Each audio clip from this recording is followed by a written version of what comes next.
Okay, so Daniel Bwala was on Arise News. Of course, Daniel Bwala. He's the special advisor to the president on media and policy communications. So he was on Arise News, and they talked about the state of the nation. Now they talked about the three things which we're going to talk about after the main video. So we talked about the paying the bandits ransom payment in Nigeria. They talked about the ambassadorial list and Trump threats to Nigeria. So these are the three things they discussed on this, and there was a clash, I believe me, a clash with Ayo on different things. So I want you to watch this video, and I'll get back to you, and we're going to analyze it critically. Okay, just hold on. The government of President Bwala Tinubu has faced numerous challenges in 2025. We've witnessed a series of abductions in Nigeria, prompting the U.S. government to designate Nigeria a country of particular concern, with President Donald Trump warning the Nigerian government to act swiftly or risk U.S. military intervention to fish out those responsible for unrest in the country. Joining us on this show to discuss the various issues that the government of President Tinubu has had to deal with is Daniel Bwala, Special Advisor to President Tinubu on Policy Communication. He will also share his thoughts on the latest ambassadorial nominees by President Bola Ahmed Tinubu. Good morning, Daniel Bwala. Good morning. Very nice to see you in our brand new studio. Yes, the studio looks great. What happened to your suits? You have abandoned the suits. I feel like applying to work here. The studio is just something else. But thank you for having me, and it's a pleasure to be here this morning. Good to see you. Well, very quickly. Thank you. State of the nation issues. Maybe I should start from the rear about these ambassadorial nominees. Now, a lot of reactions to the list. From people saying, oh, it's a list of political jobbers. Some people should not be on that list. In fact, I've seen some stories saying that certain persons should not even be cleared by state security because in the past they used to abuse the president and call him all kinds of names. And, now they say the president is the best thing since Jesus Christ. So what's your reaction to all the responses to the ambassadorial list? Actually, our posture from the presidency is to maintain a bit of silence until when the National Assembly are able to run through the confirmation process, because we feel that if we throw energy behind that, it will amount to prejudicing the decision of the National Assembly, because subjecting them to confirmation is also part of the processes in my belief that will lead up to them being now sworn in as ambassadors. If it is because of the political decision of the president, I mean, those who understand politics, they know that political environment is toxic. Is up to individuals who occupy a privileged position to exercise discretion, that they will decide, okay, this one, I will appoint him even though he worked against me in the past, or I will not work with people who worked against me in the past. But looking at the history and trajectory of President Bola Tinubu, I think I can say more than 70% of people who are with him here have worked against him at some point in the past. So he is not one that including present company? The individuals, including present company? well, I don't know.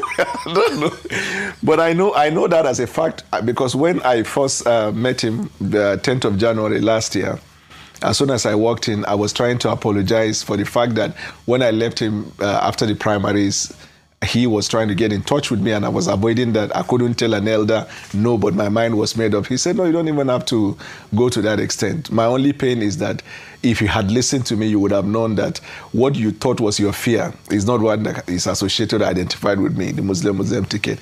And then we went beyond that. But in terms of people who worked against him, I mean, he made it clear to me, narrating individuals who in the past have worked with him, and he said his mother influenced him in that area. That she said, if as the head of the women in the market, if you are going to be angry with people just because they offended you, you will wake up one morning and see that there are no people for you to lead. So that is his own idea.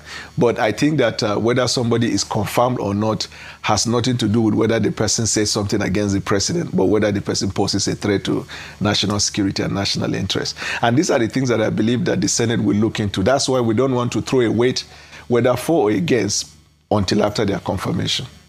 Okay, I understand that position. However, I mean, the truth and the question is around even the decision-making process of the executive, especially with appointments. I don't think it should just be left to the Senate alone. Yes, the Senate has a responsibility, but even the process or even the fact that someone was nominated, for instance, the nomination of the Minister of Defense, largely across many, areas, sectors, have praised that move. And so when he went before the Senate did their job and scrutinized him rigorously. There are names on that list. I'm sure you've heard what public opinion, you've heard from experts, you've heard from analysts around not just whether or not they abuse the president, even questioning their qualification or bona fide to be on that list. There's some people on there who have been judged as not having even the temperament for work in diplomacy. There are people through maybe their outbursts on social media, what they have said, their communication, their language, their integrity has been questioned. There are people who worked in the INEC in the last election, almost immediately getting an appointment by this presidency. That's what we're asking about, not whether or not they abuse. I mean, beyond, of course, that's a point, but also because you're saying around the Senate, it's even how qualified are they to have that? That's on one hand. On insecurity, you said in a recent interview that the federal government does not negotiate or pay ransom.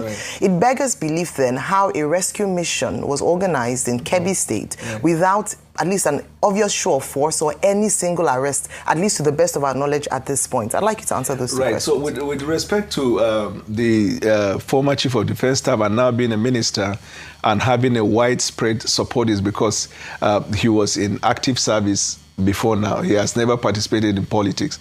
That's why I started by saying that the political environment is toxic.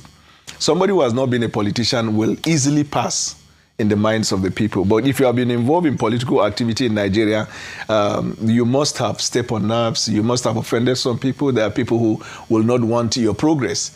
But above all, since these people exercise, when they are confirmed, they work at the pleasure of the president. It is up to the president to determine what he has to take. I'm asking about competence. Yeah, we see there is no statute or book that talks about a requirement for being appointed as ambassador.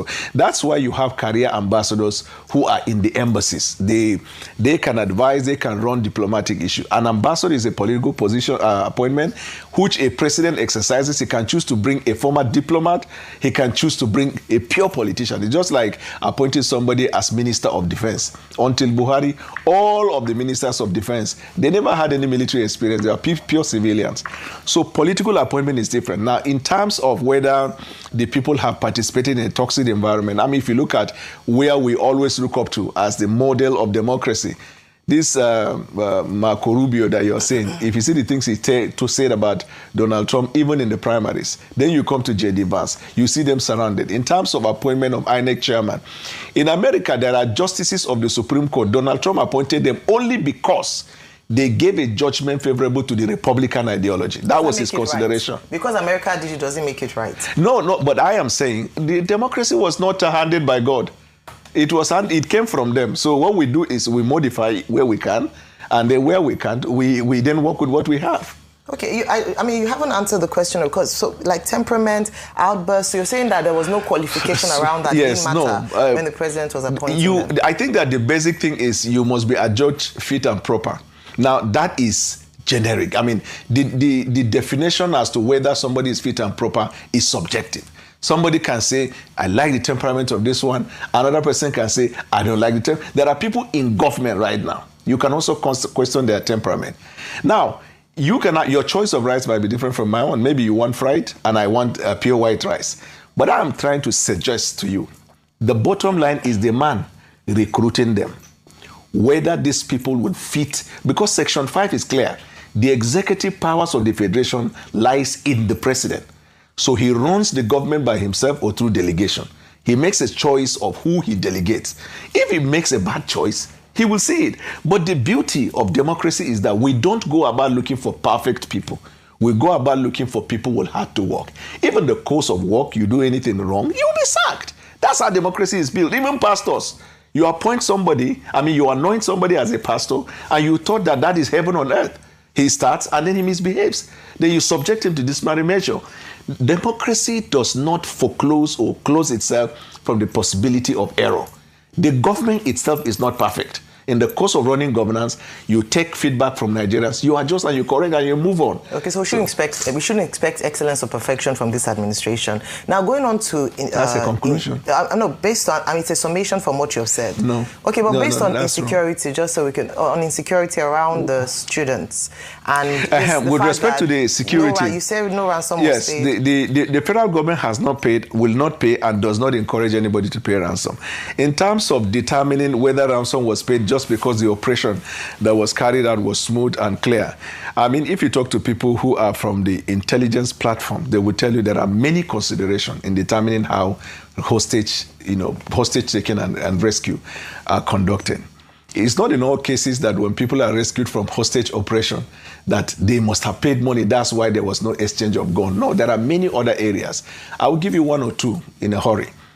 One is that if these people who wreak havoc have certain individuals in the society that people believe they listen to, if you engage those individuals, you can have all of the people released without paying a dime.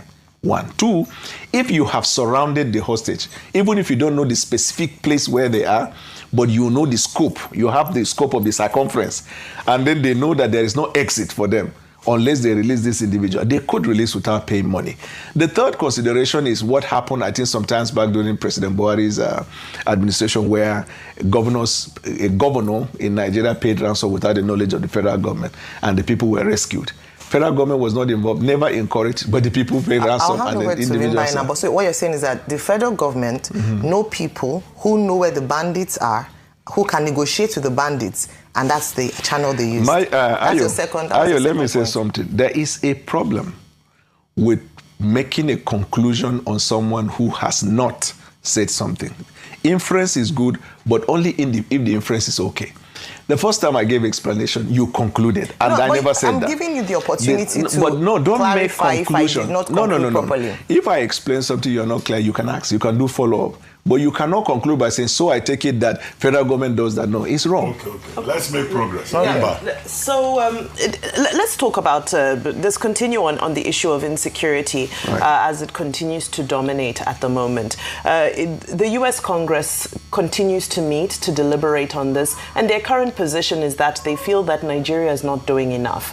Congressman Chris Smith outlined a number of issues. He's saying that, well, we're not seeing anybody getting arrested, we're not seeing anybody surrendering arms, and we're also not seeing people returning to their homes. So he says by his own metrics, this means that the Nigerian government is not doing enough. Of course, domestically, we've seen the rejigging, we've seen movement, we've seen there's some strategic changes going on. However, ultimately, we're yet to see results. So just to piggyback off of the, your conversation with Ayo as well, to say, well, the concerns are that a lot of this is becoming a bit cosmetic because people are being released. We celebrate their safe return home, but the culprits remain at large, and it feels there is impunity. It feels that there are powerful people who are in control here that the government is scared to challenge or deal with. What is holding the government back from just acting decisively, since we seem to know who's responsible for all these crimes? If you recall,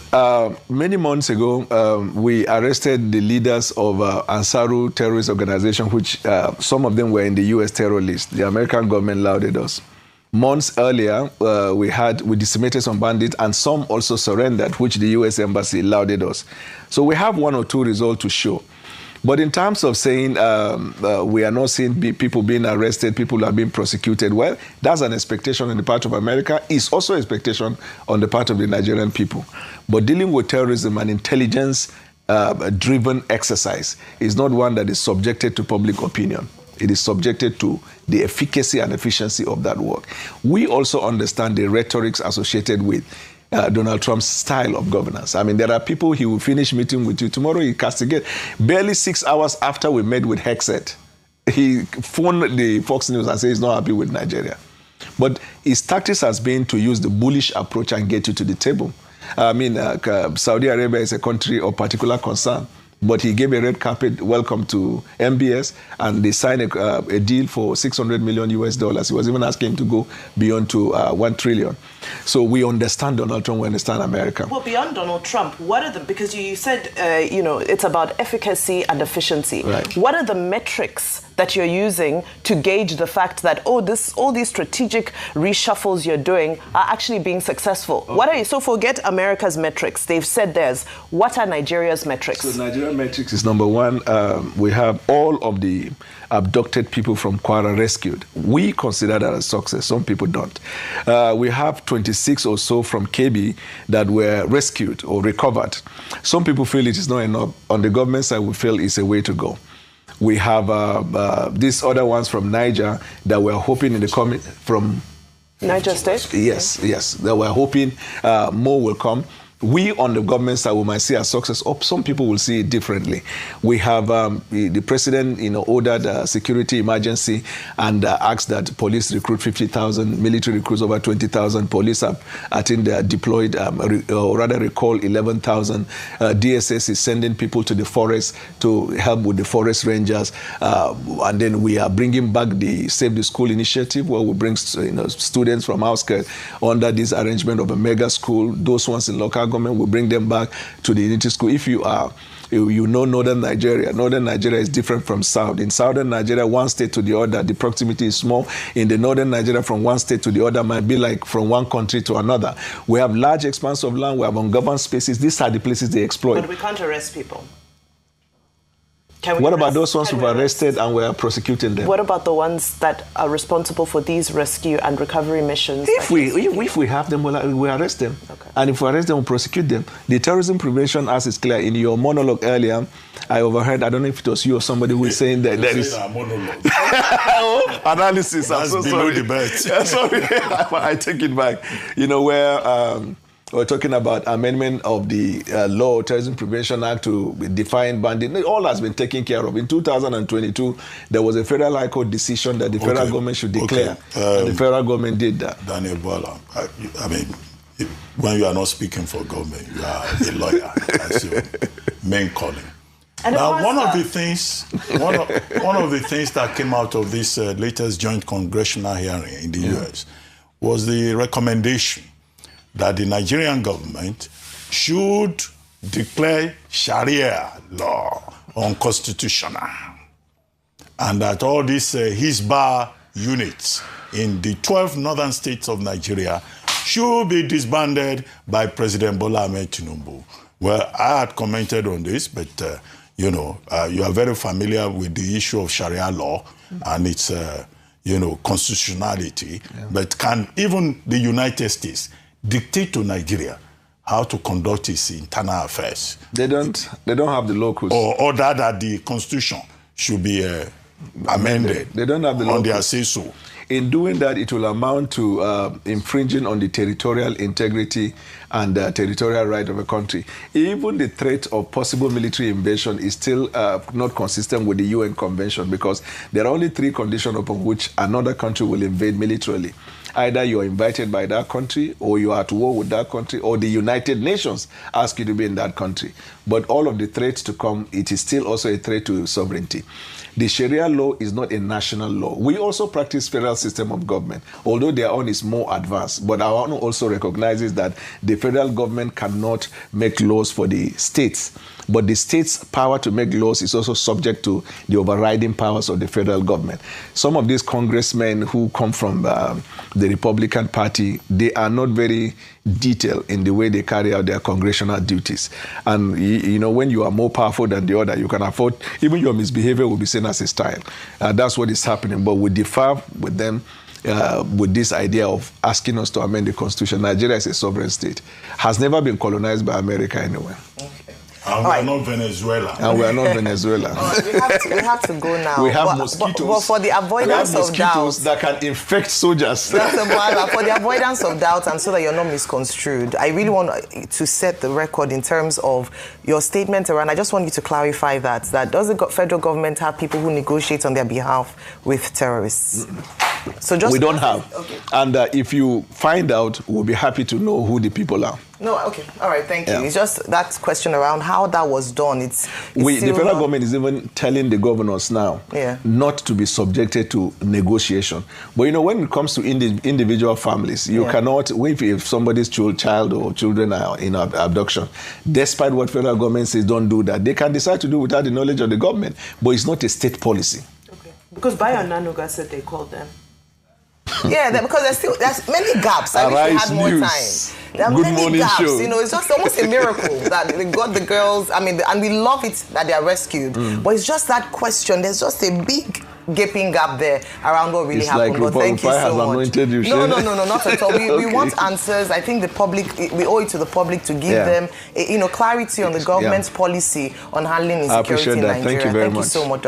So from this, I can tell you that Daniel Bwala is an intelligent lawyer and a skilled communicator. But let's be honest, brilliance doesn't really stop someone from becoming an advocate of power instead of voice of the people. Now, this clash on Arise News that he has with the presenter is one thing. He made one thing very clear. He didn't come to analyze the state of the nation. He came to defend the federal government, regardless of the reality on the ground. Now, take the ambassadorial appointment, for example. Many Nigerians feel that the list looks more like political compensation than a strategic diplomatic team. You know, at a time when Nigeria needs strong diplomacy, we are seeing appointments that look like thank you packages. And Bwala defended it anyway, you know. So this is what we're saying. There's this issue of, then if you come to the issue of ransom payment, the official line is always the government does not pay ransom. Come on. But Nigerians know the truth. Now, communities pay ransom. Families pay ransom through negotiators and middlemen. Now, when the victims return home, the same government will step out and take the glory. Now, Bwala knows this. He knows this contradiction. Yet, he still pushes the official narrative, which I won't blame him. He's just doing his job. But we all know the truth. And this is the problem. Bwala isn't speaking from the streets, like what people are saying, what people are going through. He's speaking from the state. He debates with the comfort of someone who does not face fuel scarcity, inflation, insecurity, or daily fear many Nigerians live with. His arguments are polished, but they are disconnected from the harsh realities on the ground. Realities that even when the international community is now raising concerns about, whether you agree with Donald Trump or not, the fact that global leaders are openly warning Nigeria should tell you something. The world, sees what is happening in Nigeria. They are seeing it live. But Bwala is presenting a version of Nigeria that only exists in government statements. He's there to represent the state, and he did it. But here is the critical truth. Bwala is brilliant, yes. But in this particular matter, he is doing his job, and not the way of Nigerians. And that disconnect, it shows. It shows in his tone, in his argument, and in how far his words are from the lived experience of ordinary people. So in this conversation, he's not speaking for Nigerians. He's speaking for his position as a special assistant. And that is the truth. We're going to talk next time. I'll see you.